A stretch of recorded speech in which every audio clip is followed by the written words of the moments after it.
Welcome to tonight with Faria. आज बात करेंगे डिफेंस मिनिस्टर खुर्रम दस्तगीर से। Let's take a look at the headlines tonight. Model town सानही की रिपोर्ट मंजर आम पर लाई जाए, लाहौर हाई कोर्ट का हुक्म। अपना घर साफ करने पर हुक्मरान जमात में इख्तिलाफ क्यों? शरीफ खानदान अदलिया और फौज को निशाना क्यों बना रहा है? पाकिस्तान को इस वक्त किन खतरात का सामना है? पूछेंगे वफाकी वजीर दिफा खुर्रम दस्तगीर से।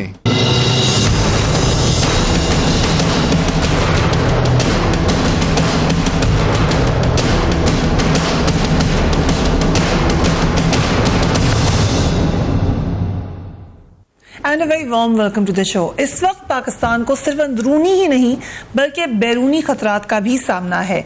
मशरकी सरहद पर भारत नजर आ रहा है तो मगरबी सरहदों पर अफगानिस्तान की जानिब से सूरत हाल कशीदा है। अमेरिका की जानिब से भी पाकिस्तान को डूम मोर तो पहले भी कहा जाता था, अब डूम मोर के साथ धमकियों का भी सामना है। स्विट्जरलैंड में भारत पाकिस्तान के खिलाफ फ्री बलूचिस्तान की इश्तिहारी मुहिम चला रहा है। ब्रिक्स एलामिया में भी पाकिस्तान को दहशतगर्दों की पनाहगाहें खत्म करने के लिए कहा गया, जिस पर वजीर ख्वाजा आसिफ ने कहा कि हमें अपना घर करने की जरूरत है। अब वजीर आजम शाहिद खाकान अब्बासी भी कहते हैं कि अपना घर साफ करने के बारे में वजीर ख्वाजा आसिफ के रिमार्क्स दुरुस्त हैं। ये नुक्ता नज़र जो दिया गया मैं इससे इत्तफाक करता हूँ। हमें पहले अपने घर की सफाई की ज़रूरत है। अब सवाल ये है कि घर की सफाई किस तरीके से होगी? क्या घर की सफाई के लिए तमाम स्टेक होल्डर्स एक साथ मौजूद हैं? हमने सिविल मिलिट्री चक्रिश बड़ी हद तक देखी। लीक्स के ऊपर अगर नज़र डालें तो बहुत सारा मामला इन्हीं मामलात के गिर्द घूमता हुआ ही नज़र आता है। जो नई कैबिनेट है उसमें कुछ पोजीशंस बड़ी अहम हैं, जिसमें से एक इंतहाई अहम पोजीशन डिफेंस मिनिस्टर की है। We are very very thankful to the new defence minister for being with us tonight. Thank you very much Khurram Dastgir साहब। शुक्रिया, आपने मुझे बुलाया। खुर्रम दस्तगीर साहब, थोड़ा तकरीबन 1 माह हो गया है। कितना आप समझ रहे थे कि ये इस वक्त में जिस पोजीशन में आपको बिठाया गया है अहम है, और किस हद तक आप इसको टैकल कर लेंगे? जी, अहम तो ये पोजीशन हमेशा से है। पाकिस्तान को आज के नहीं पहले दिन से हिंदुस्तान की वजह से ख़तरात लाक है, लेकिन इस पोजीशन में आके मेरा तो ख्याल था कि मामला चूँकि कुछ स्टेबल होंगे, लेकिन फ़ौरन ही चूँकि आने के 2 हफ्ते बाद डोनाल्ड ट्रंप की नई पॉलिसी अनाउंस हो गई। उससे पहले भी उसकी हमने तैयारी शुरू कर दी थी, तो उसकी वजह से फिर मामलात मैं समझता हूँ मामूल से ज़्यादा इंटेंस हैं इस वक्त। डोनाल्ड ट्रंप की तकरीर को एनालाइज करने में, हमारे पास जो ऑप्शंस हैं उनको देखने में, फैक्ट्स ऑन द ग्राउंड देखने में, तो हम मुख्तलिफ एनालिसिस इकट्ठे कर रहे हैं। फॉरेन ऑफिस भी इस पर काम कर रहा है, हमारे जो इदारे वजारत दिफा के हैं वो भी इसके ऊपर एक एक करके अपनी राय दे रहे हैं। तो प्राइम मिनिस्टर को हम एडवाइस मुस्तकिल किया है और करते रहेंगे। बड़ी अच्छी जो रविश प्राइम मिनिस्टर अब्बासी ने की कि उन्होंने 3 हफ्ते में मुतवातर 3 नेशनल सिक्योरिटी कमेटी की मीटिंग्स की, जिससे इस मामले पे बड़ा एक तफसीली हमारा तबादला ख्याल जो है वो जो सर्विसेज चीफ्स हैं उनके साथ हुआ। उनके जो तज्ज़िये हैं उससे भी हम मुस्तफ़ीद हुए हैं। बहरहाल एक बेहतर स्ट्रेटजी के साथ हम चल रहे हैं। मैं समझता हूँ कि अगर आपके नाजरीन को फिर मैं खैर याद करा दूँ कि 24 अगस्त को जो नेशनल सिक्योरिटी कमेटी ने एक बड़ा 2 सफ़े का जो तफसीली एलामिया था उसे बार बार पढ़ना चाहिए। उसमें बहुत हद तक रियासत पाकिस्तान की जो मुश्तरका सोच है वो उसके अंदर खुलकर हमने वाज़े की है, जिसमें हमने ये कहा 2-3 बातें अहम थी कि एक तो अफ़गानिस्तान की जंग जो है वो पाकिस्तान की सरजमीन पर लड़ी नहीं जाएगी, ठीक 1। दूसरा ये है कि ये जो सेफ हेवन्स हैं, जो महफूज पनाहगाहें कहते हैं, ये नैरेटिव ही गलत है। और ख़ास तौर पे इस तनाज़र में कि 2009 में भी जब उस वक्त की secretary of state Hillary Clinton आई तब भी उन्होंने कहा सेफ हेवन्स हैं। अब ये 2009 का पाकिस्तान नहीं है, ये ज़रबे अज़ब के बाद और रद्दुल फसाद वाला पाकिस्तान है। 2009 में तो आपको मालूम है कि कराची में टारगेट किलिंग्स हो रही थी, बलूचिस्तान में कोई अपना झंडा पाकिस्तान का नहीं लहरा सकता था, और कबायली इलाके बहुत हद तक जो है वो उनमें बाज़ जगहों पर तो पाकिस्तान का कंट्रोल था लेकिन बाज़ जगहों पर नहीं था। आज जो है वो बहुत फर्क सूरत हाल में डोनाल्ड ट्रंप ने वही बात दोहरा दी है जो 2009 में दोहराई थी। और आई थिंक ज़्यादा जो हम समझते हैं कि अमेरिका की सोच में जो एक गैर हकीकीपन है उनकी अपनी वजूहात की बिना पे, वो इसी है कि उन्होंने ये तो कहा कि पाकिस्तान ने कुर्बानियाँ दी हैं, लेकिन उन्होंने ये नहीं कहा कि पाकिस्तान की अफवाज ने और बहुत सारे जो सिविलियन लॉ इन्फोर्समेंट इदारे हैं उन्होंने ज़र्ब-ए-अज़ब और रद्दुल फसाद में गालिबन दुनिया की तारीख के सबसे बड़े काउंटर टेरर ऑपरेशन किए हैं। और वो काम किया है पाकिस्तान के अंदर जो अमेरिका अपने तमाम तर वसाइल, फौज, टेक्नोलॉजी, इंटेलिजेंस के बावजूद इराक और अफगानिस्तान में करने में मुकम्मल तौर पर नाकाम हुआ है। खुर्रम दस्तगीर साहब, ये बात मैं मान रही हूँ, तहे दिल से आपकी मान रही हूँ, मगर अमेरिका नहीं मान रहा, दुनिया नहीं मान रही। क्यों? देखिए जी, दो बातें हैं। अमेरिका इसलिए नहीं मान रहा कि उन्होंने 16 साल से वो वहाँ मौजूद हैं और अब तारीखी तौर पर हिस्टोरिकली उन्होंने एडमिट किया है कि ये अमेरिका की 250 साल तारीख की सबसे तवील जंग है जो उन्होंने अफगानिस्तान में लड़ी है, और वो उस पर तकरीबन $1 ट्रिलियन यानी 1000 अरब डॉलर खर्च कर चुके हैं। 2500 से ज़्यादा फौजी जो हैं उनके वहाँ उनकी जो हलाकत हुई है। अब इतना बड़ा सेटबैक कि इतने तमाम जो उनकी नज़र में कुर्बानी के बावजूद, खर्च के बावजूद, अफगानिस्तान में आज की सूरत हाल पहले के मुकाबले में ना सिर्फ अबतर है बल्कि हर महीने, और अभी सिर्फ आई थिंक चंद दिन पहले, आई थिंक ये बड़ी अहम बात है जिसका आपके सवाल से भी ताल्लुक है, उनका जो स्पेशल इंस्पेक्टर जनरल है फॉर अफगान रिकंस्ट्रक्शन, उन्होंने एक रिपोर्ट दी। उन्होंने कहा कि 40% अफगानिस्तान जो है वो अफगान हुकूमत के कंट्रोल और असर से बाहर है। ठीक है जी, ठीक है। और फरवरी 2017 के मुकाबले में 11% कंट्रोल और खत्म हुआ, यानी फरवरी में ज्यादा बेहतर कंट्रोल था, 11% मजीद उसमें कमी हो गई। हम ये कहते हैं कि हमने जब ज़र्ब-ए-अज़ब के नतीजे में पाकिस्तान में बहुत ज्यादा क्लीन अप ऑपरेशन किए, पाकिस्तान में अब सेफ हेवन्स मौजूद नहीं है, बाकियात इन ग्रुपों की जरूर मौजूद हैं जिनको हम रद्दुल फसाद के जरिए साफ कर रहे हैं। ठीक है।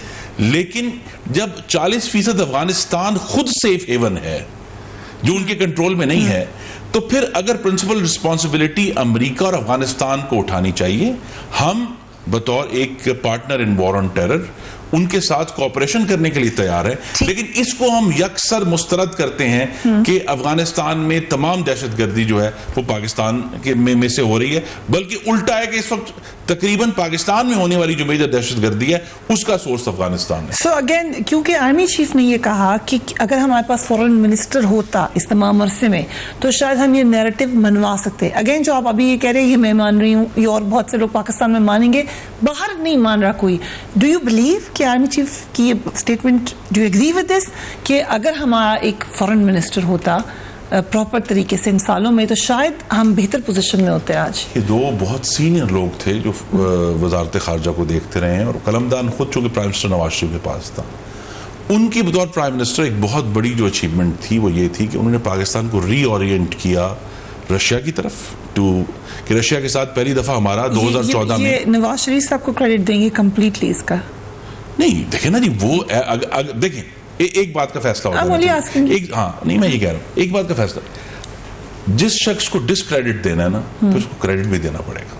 ठीक, both have to go together, right. अगर हम नैरेटिव ना मनवाने का डिसक्रेडिट हम दे रहे हैं, हम दे दें, आप दे दें, नवाज शरीफ साहब को दे दें, आप कहेंगे जी नहीं, वो और रशिया की तरफ जाने का, और चाइना के साथ पाकिस्तान का जो रिलेशनशिप था, जो इससे पहले हम कहते थे एक डिप्लोमेटिक अंडरस्टैंडिंग थी, और उसमें एक बहुत बड़ा इकोनॉमिक स्टेक लाने का क्रेडिट तो उनको मिलेगा, no one can deny that. Central Asia को बहुत सीरियसली एंगेज करने का क्रेडिट नवाज शरीफ को मिलेगा, कि उन्होंने बहुत सीरियसली उनको एंगेज किया। और ये सारे इशूज जो रीजनल इशूज हैं, ईरान के सदर 2 दफा पाकिस्तान तशरीफ लाए हैं पिछले 3 सालों में, उसका क्रेडिट नवाज शरीफ को मिलेगा कि भाई हमने कोशिश की, इसका भी क्रेडिट मिलेगा। इसके ऊपर बड़ी बहस हुई थी कि यमन की जंग में उन्होंने पाकिस्तान को कमिट नहीं किया, उन्होंने पाकिस्तान की फोर्स को कमिट नहीं किया, उन्हें पाकिस्तान का जो स्टैंड था, पार्लियामेंट ने जो बात कही थी उसको फिर उन्होंने उस पर अमल दरामद किया। सो बहुत सारे काम उनको क्रेडिट भी मिलेगा, जिस क्रेडिट हम कह सकते, जिस क्रेडिट आप दे देंगे जी नहीं। ठीक, हम आपके हल्के में भी गए, हमने वहां पे लोगों से पूछा खुर्रम दस्तगीर साहब के बारे में क्या कहते हैं लोग। Let's watch that. ये खुर्रम दस्तगीर ने बहुत काम करवाए हैं, सड़कें बनवाई हैं, गलियां बनवाई हैं, सीवरेज का निज़ाम बहुत बेहतर हो गया।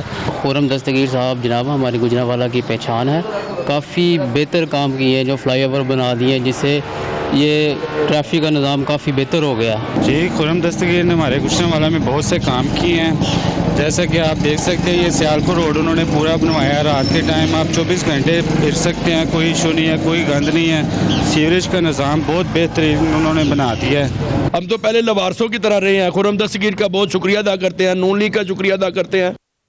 बड़ा आपने काम कराया अपने हल्के में, गुड वर्क डन। लेकिन एक ब्रिज और चाहिए जो हमें सिविल मिलिट्री के दरमियान चाहिए, और मोस्ट प्रॉब्ली आपकी वजारत से बेहतर कोई जगह नहीं है। Can you do that? जी, कोशिश तो हमने शुरू की है। एज आई सेड कि आई एम ग्रेटफुल, इसमें मेरी एडवाइस भी शामिल थी कि हमें जो फॉर्मल इंस्टीट्यूशंस हैं नेशनल सिक्योरिटी के, उनके ऊपर ज़्यादा रिलाय करना चाहिए बजाय ज़ाती मीटिंग्स के। कि ये जो नेशनल सिक्योरिटी का एक कमेटी है, ये एक फॉर्मल मैकेनिज्म है ना कंसल्टेशन का। इसको जितना ज़्यादा हम इन्वोक करेंगे, जितनी ज़्यादा बाकायदा गुफ्तगू होगी, मेरी नज़र में पाकिस्तान में सिविल मिलिट्री रिलेशंस में इम्प्रूवमेंट आएगी। क्योंकि बहुत सारी जगहों पर जो मिसट्रस्ट पैदा होता है वो तभी होता है जब फॉर्मल डायलॉग नहीं होता।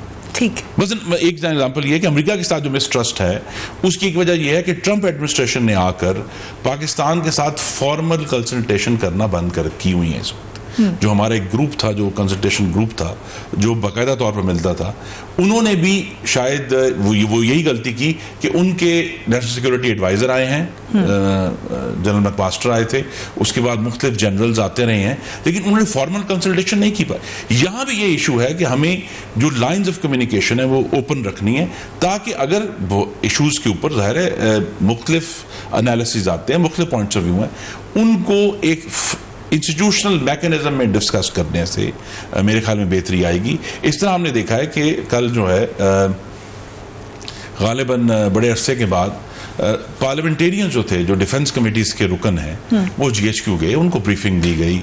चीफ ऑफ आर्मी स्टाफ ने भी इंटरेक्शन किया, उन्होंने भी ब्रीफिंग की। ये जो इंस्टीट्यूशनल मैकेनिज्म्स हैं जिनकी गालिबन पहले कमी रही है, अगर इनको हम इन्वोक करेंगे तो मेरे ख्याल में बहुत ज्यादा जो डिस्ट्रस्ट है उसको कम करने में हमें मदद मिलेगी। राइट, हम इस पर एक वक्फा लेते हैं, और खास तौर पे जो मिसट्रस्ट की बात हुई, चाहे अमेरिका के साथ हो चाहे इदारों के आपस में हो। After break keep watching tonight fair.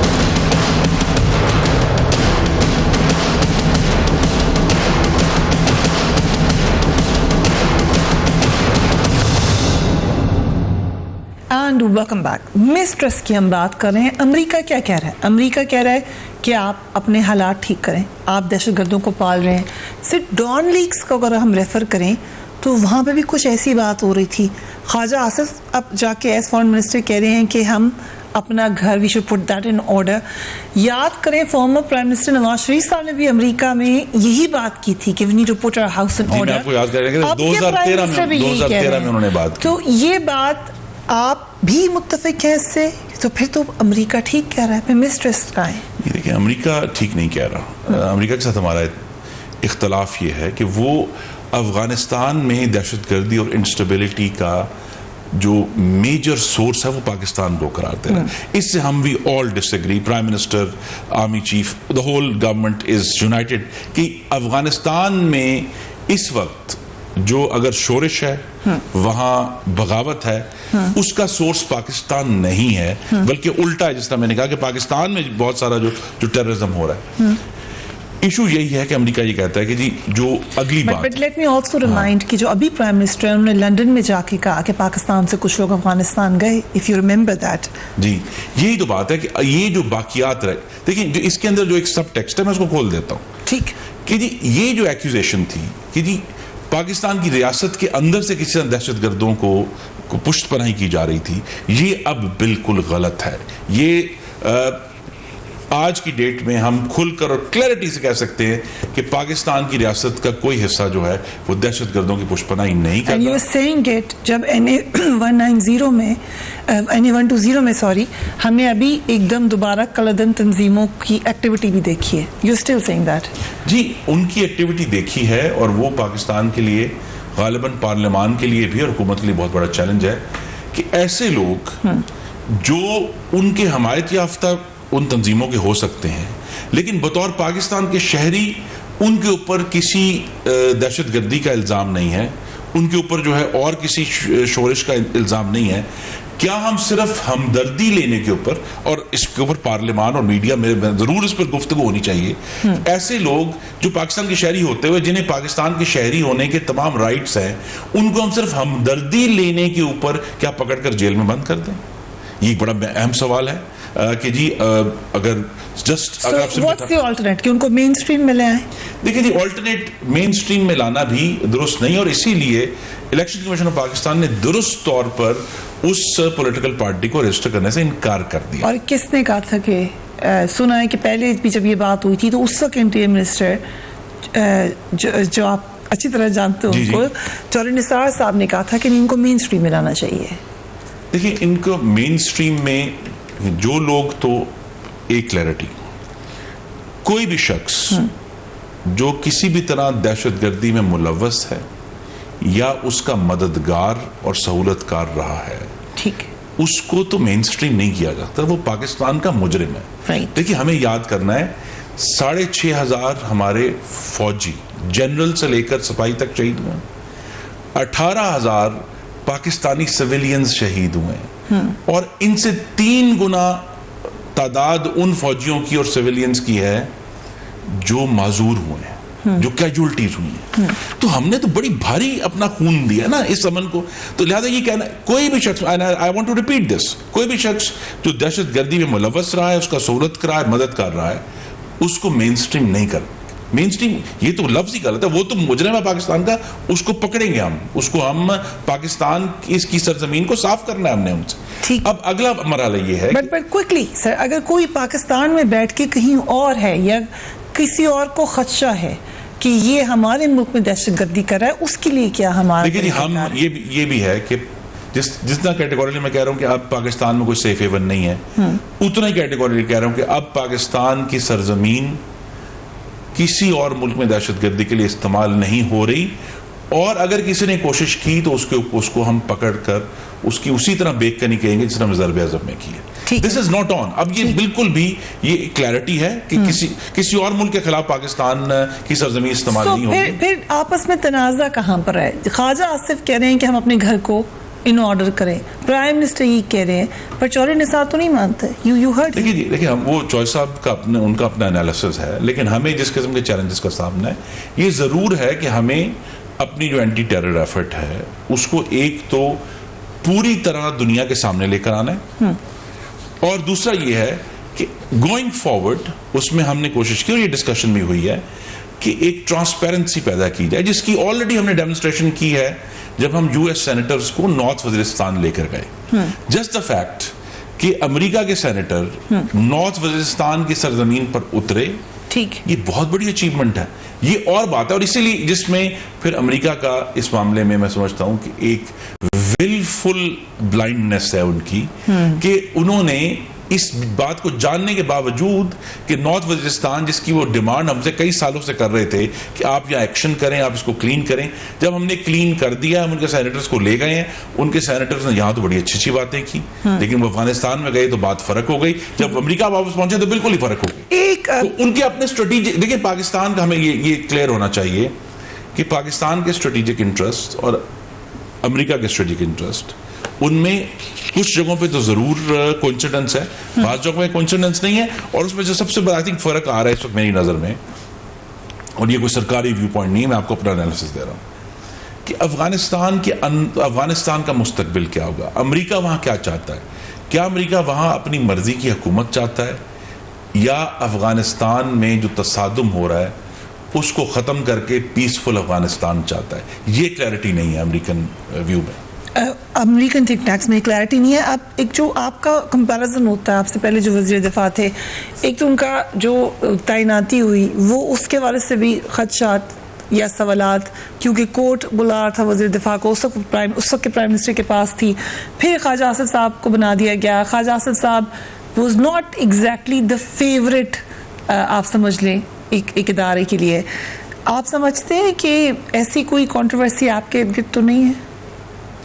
देखिए ख्वाजा साहब के मामलात में मैं तो बिल्कुल स्पेकुलेट नहीं करूंगा, वो पाकिस्तान के सीनियर तरीन इलेक्टेड रिप्रेजेंटेटिव्स में से एक हैं। But you are aware of the controversy. देखिए मैंने जब, अगर आप वजीर दिफा के दफ्तर में आए तो वहाँ जो बोर्ड के ऊपर नाम लिखे हुए हैं ना, उसमें अक्सर पाकिस्तान के सुदूर हैं, वजीर आजम हैं, बहुत सारे वज़राए आजम ने और सुदूर ने ये वजारत अपने पास रखी है सिविल मिलिट्री रिलेशन को हैंडल बेहतर तरीके से करने के लिए।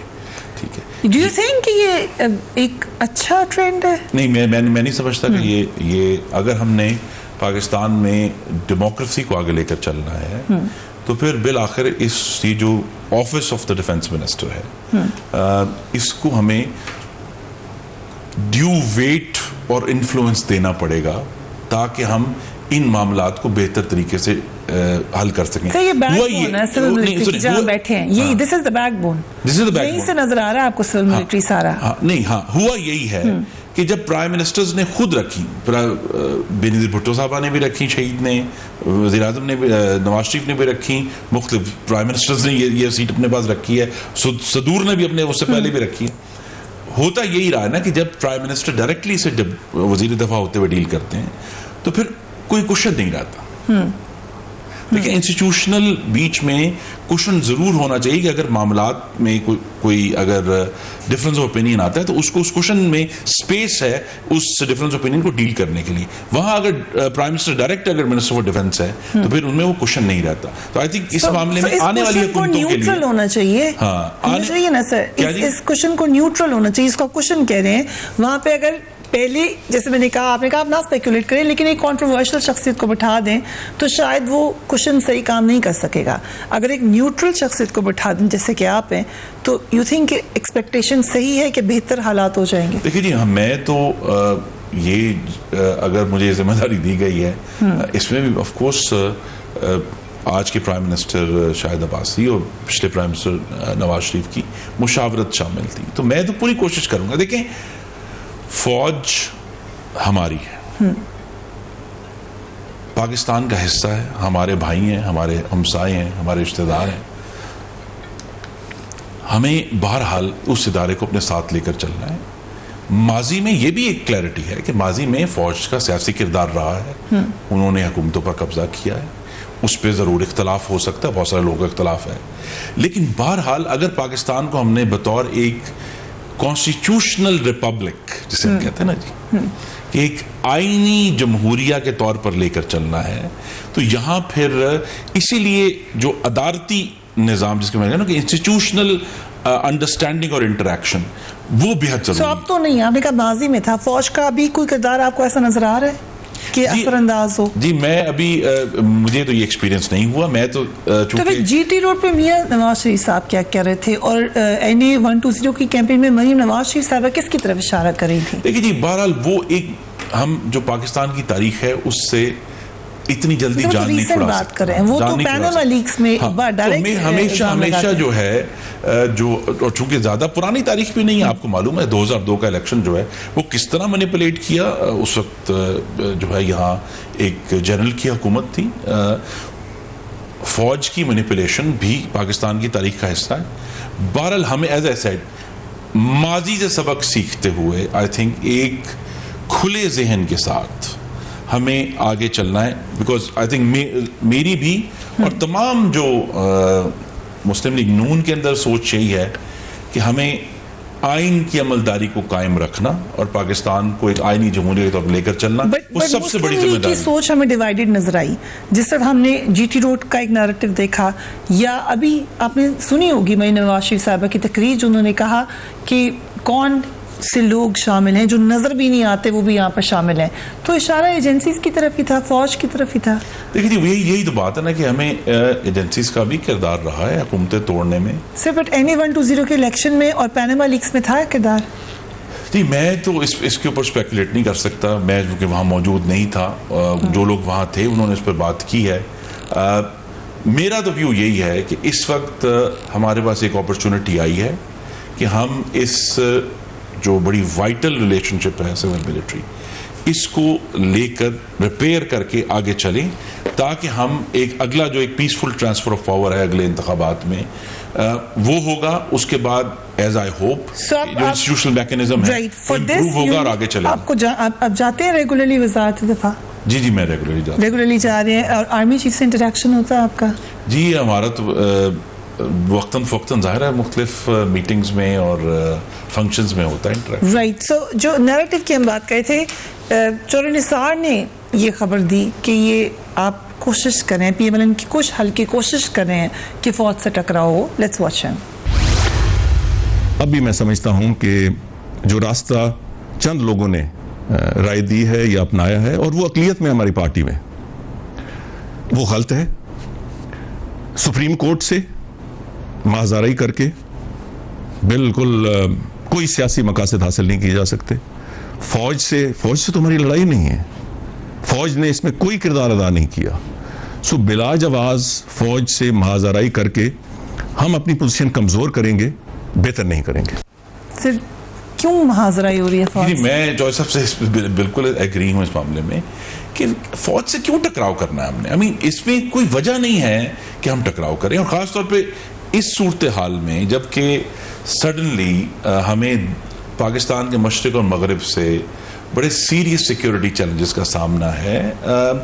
टकराव इज आउट ऑफ क्वेश्चन। मैंने तो कहा हमें बात करनी है, और जहां अगर डोमेस्टिक ये टकराव कौन ले रहा है? ये डायरेक्टली मियां नवाज शरीफ और मरीम नवाज शरीफ साहब की स्टेटमेंट्स हैं जो टकराव की तरफ है।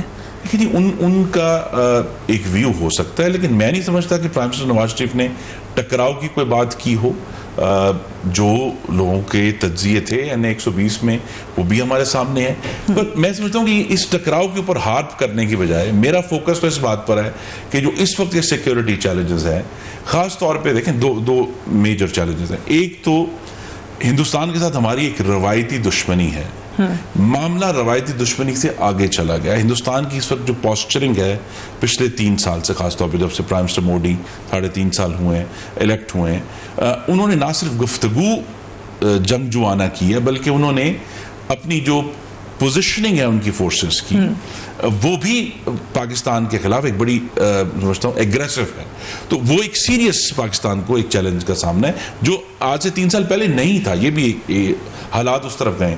और दूसरी तरफ जो है, जो प्रेसिडेंट ट्रंप की तकरीर के बाद जो इशू क्रिएट हुआ है कि उन्होंने जो ओवर्टली हिंदुस्तान का नाम लिया अफगानिस्तान के हवाले से और इंडो पैसिफिक के हवाले से, तो इंडिया, अमेरिका और अफगानिस्तान का जो गठजोड़ है वो भी हमारे लिए बहुत बड़ा सिक्योरिटी चैलेंज है जिसका हमने मुकाबला करना है। तो इस वक्त तो हमें यही कोशिश करनी है कि इन सिक्योरिटी चैलेंजेस से निपटें, और बहरहाल ये एक डायलॉग का हिस्सा है कि हमें जो अफवाज पाकिस्तान का आईनी किरदार है पाकिस्तान की हिफाजत का, वो उससे ज़्यादा तो काबिल एहतराम कोई चीज़ नहीं है।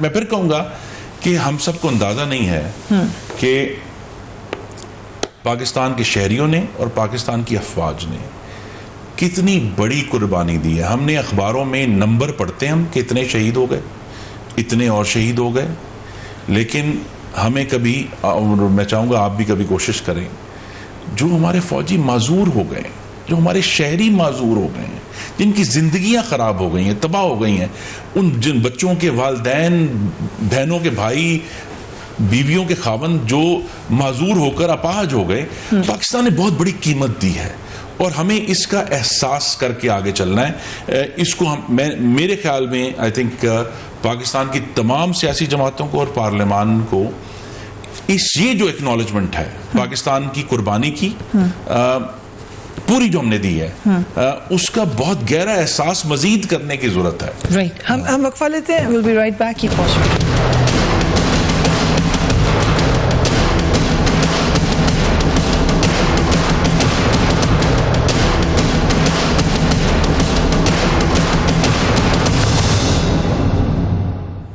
And welcome back.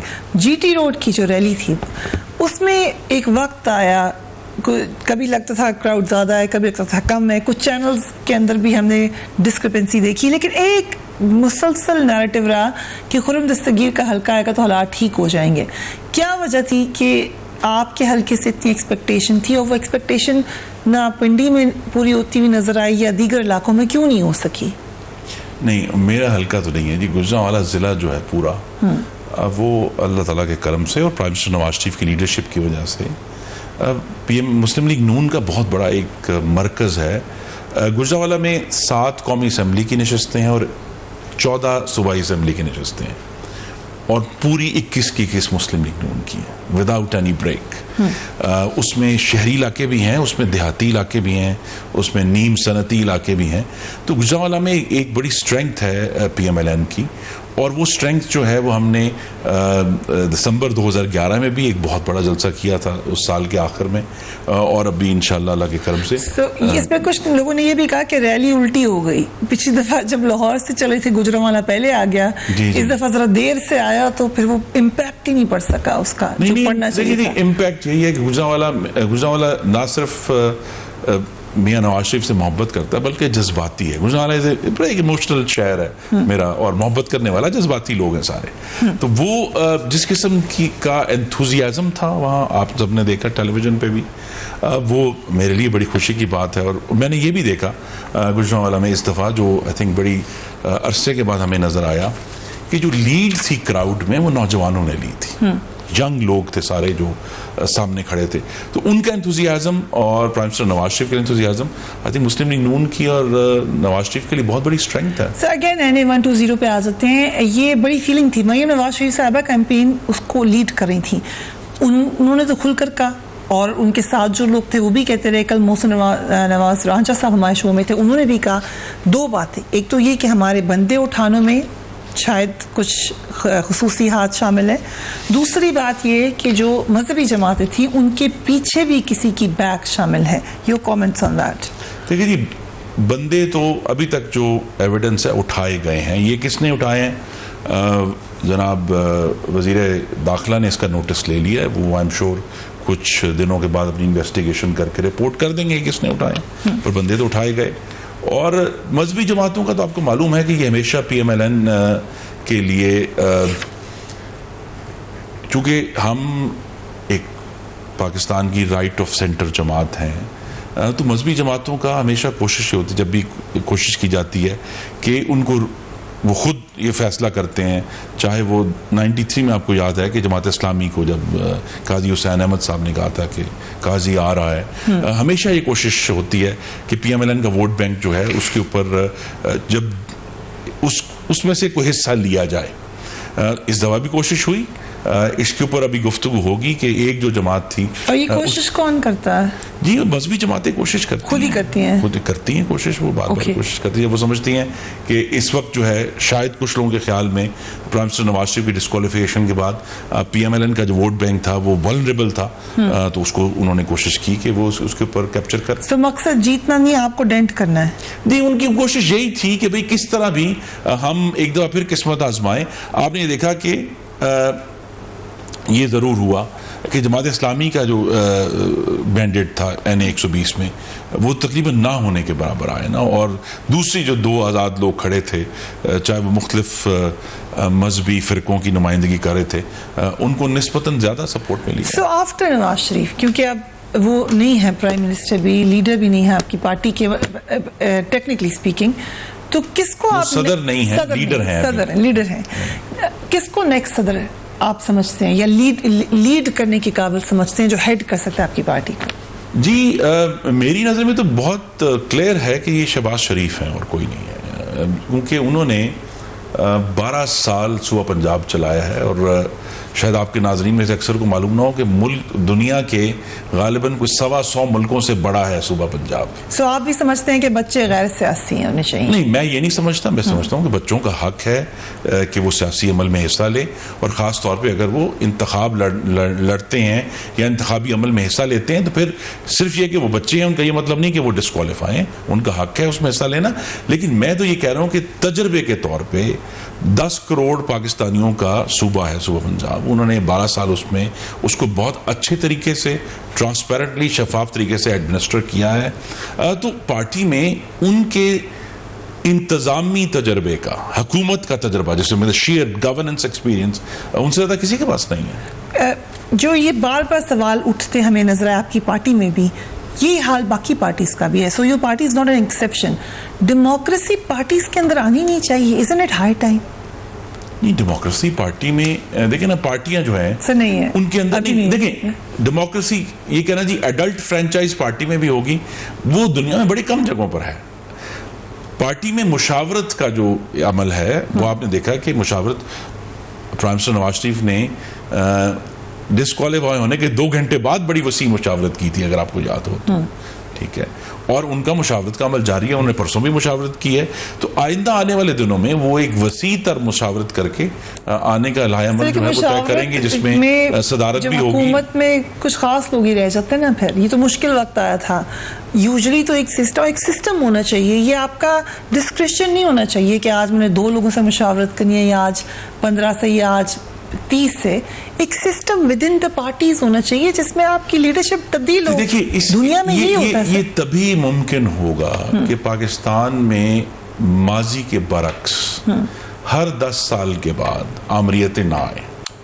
जब पार्टियों को ये एहसास हो जाएगा कि बिलाखिर हम सिक्योर हो गए हैं, तो फिर पार्टियां जो हैं वो भी बतौर इंस्टीट्यूशंस डेवलप होना शुरू हो जाएंगी। यहां तो देखिए ना, आपको मालूम है कि 1999 के बाद उस वक्त जहां हमने कहा इंटरवेंशन होती है एजेंसियों की तरफ से, बाकायदा इंटरवेंशन करके मुस्लिम लीग नून को तोड़कर काफ लीग बनाई गई ना। ठीक, वो आज उसका नामो निशान नहीं, क्योंकि वो एक मसनूई कंस्ट्रक्ट था ना। राइट। ठीक।